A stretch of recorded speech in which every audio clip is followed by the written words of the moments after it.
When Jesus heard that John had been arrested, he withdrew to Galilee.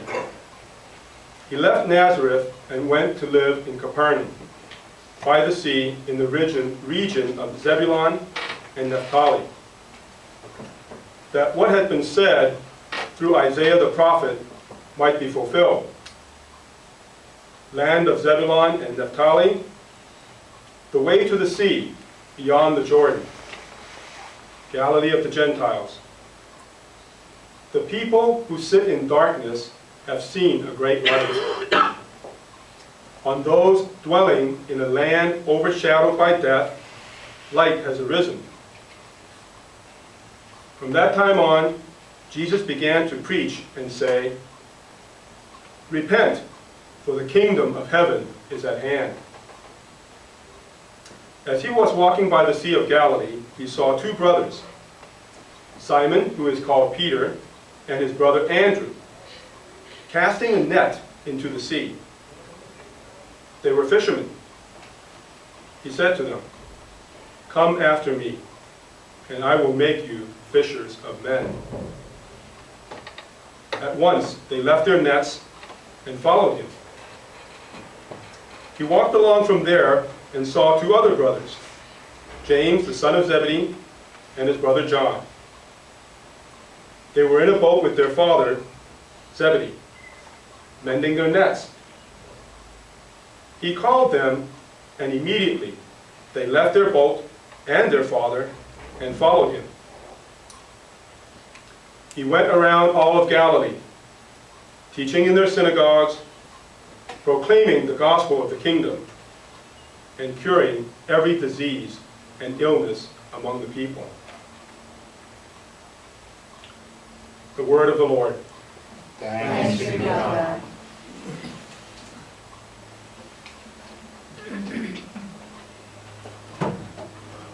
Well, that was a pretty long gospel. So do you all want a long homily? I didn't think so. So I'm just going to really bring out two things. Okay? One is the Bible, and the other thing is this fish right here. Okay? These are the two things I want to bring out.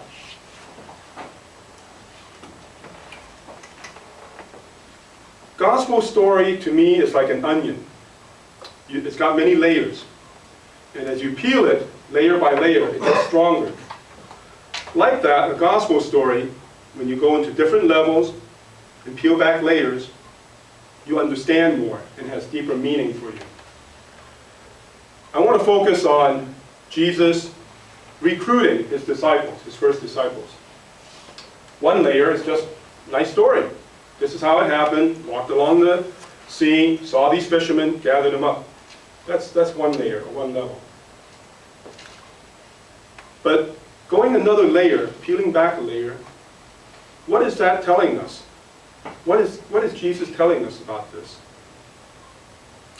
Well, a lot of times people will say this is about vocations. This is Jesus showing how he recruited his disciples and his vocations for the clergy and religious. And that's another way of looking at it.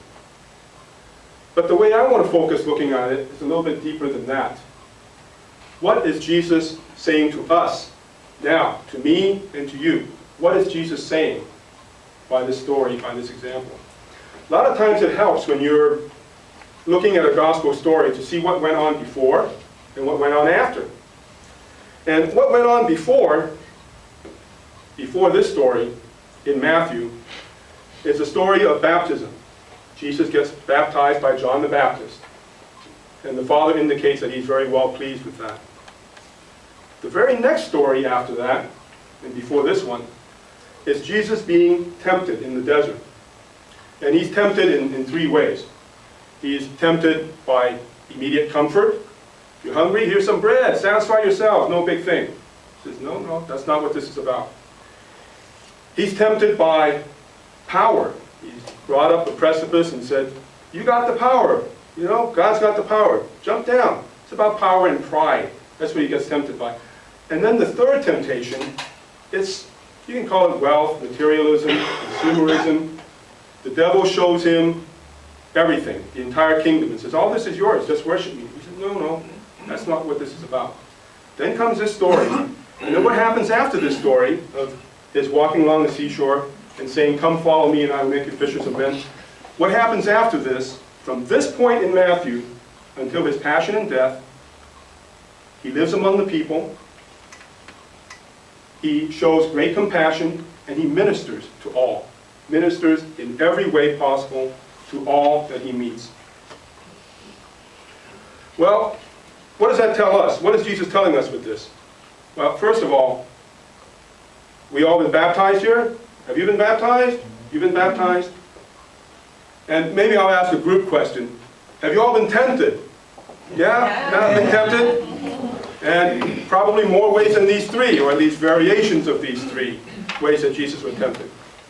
So what does it mean when Jesus says, come after me, come follow me, and I will make you fishers of men? I think what he's telling us is ministry. We are all obligated to be ministers. It's not just these disciples. You've been baptized, you've been tempted like Jesus, you've resisted temptation. Hopefully that's part of the reason you're here. You've resisted temptation. Maybe not perfectly like Jesus, but you've resisted temptation.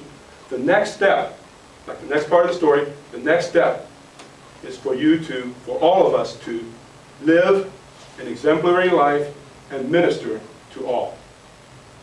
That's what I think Jesus is telling us in this story. Now, here at St. Dominic Savio, you know, once a year we have the ministry fair, where people are to sign up for various ministries. And the most common complaint I hear from the heads of the ministry teams is, I can't get enough volunteers. Well, usually my reply is, they're not volunteers. We're all recruits. We've all been baptized. We're recruited by Jesus. We're not volunteers. The only question left is, how will I serve? How will we serve? How will we serve? Well, Susan back there is an usher, Eucharistic minister. Visit the sick. There are many ways we can serve, but that's what we're called to do. That's what this gospel story tells us.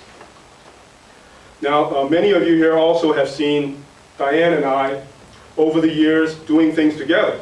So you shouldn't be surprised if I'm going to invite her up and have her peel back another layer and talk about what it means for us to be ministers, all of us to be ministers, from the cradle to the grave. Diane?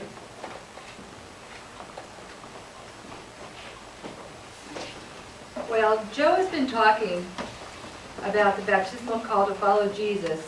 And as he said, I'm going to offer my perspective from my viewpoint on the same gospel reading today, and another way of looking at discipleship and sacrifice. Just a few short weeks ago, it was Christmas. We celebrated Christmas with the baby Jesus in the manger. It was very cute, very comforting. There was shepherds, there was sheep, there was a holy night, the song, Silent Night. The Magi arrived with gifts. Everybody was happy at the joy of the newborn king. There were bright lights and decorations, and we gave each other's gifts to emulate the wise men coming. Beyond marriage, yes, there was not a lot of talk about discipleship and sacrifice. There was a bright star and a prophecy fulfilled, and at the Epiphany, which means manifestation, Christ was manifest to us as a newborn king in the form of a human child. Now, fast forward to the circumstances leading up to today's gospel. As Joe so clearly pointed out, Jesus has been baptized, recognized by God, by John the Baptist, and confirmed by the Father himself. Jesus has been to the desert, and has been tempted, and has proven himself faithful to the Father's call. John the Baptist has been arrested now, we learn, by Herod, and Jesus' ministry is about to begin in earnest. In Galilee, as prophesied in the Old Testament, which we also heard in the first reading today by Isaiah. Jesus calls out to Simon Peter and Andrew, fishing with their father, and then out to James and his brother John, also working with their father. He calls them to come with them and drop everything. They do it even though the Jewish custom in those days was not for the teacher, or the rabbi, to seek out his disciples, his followers, but rather for the followers to follow a teacher based on their perception of his reputation for learning and holiness. They do not seem to be looking for a teacher, at least not right at the moment, because they're fishing, they're with their families fishing. Yet, they agree to go at once. They must have been very impressed by the attractiveness of this teacher, and that now Christ is manifested to us as the fisher of men. Well, imagine the sacrifices involved in this type of action. First of all, I wonder how the fathers felt. I don't know how many siblings they had, how many, Simon, Peter, and Andrew, and James, and John. I don't know if they had siblings. But in any family, to have two sons live at once when there's physical labor to be done must have been a big deal. I was wondering how the mothers felt. I've had 4 children go off to college, and it never got easier watching them walk out that front door. Even though I knew where they were going, I didn't know what circumstances they would find themselves in. I don't know if they were married, except that we do know Simon Peter was married, because in a future gospel story we know that Jesus cured his mother-in-law. So at least one of them was married. I wonder how their wives felt about this new venture. As I reflected on these real-life scenarios and placed myself in their shoes, I realized a couple of things.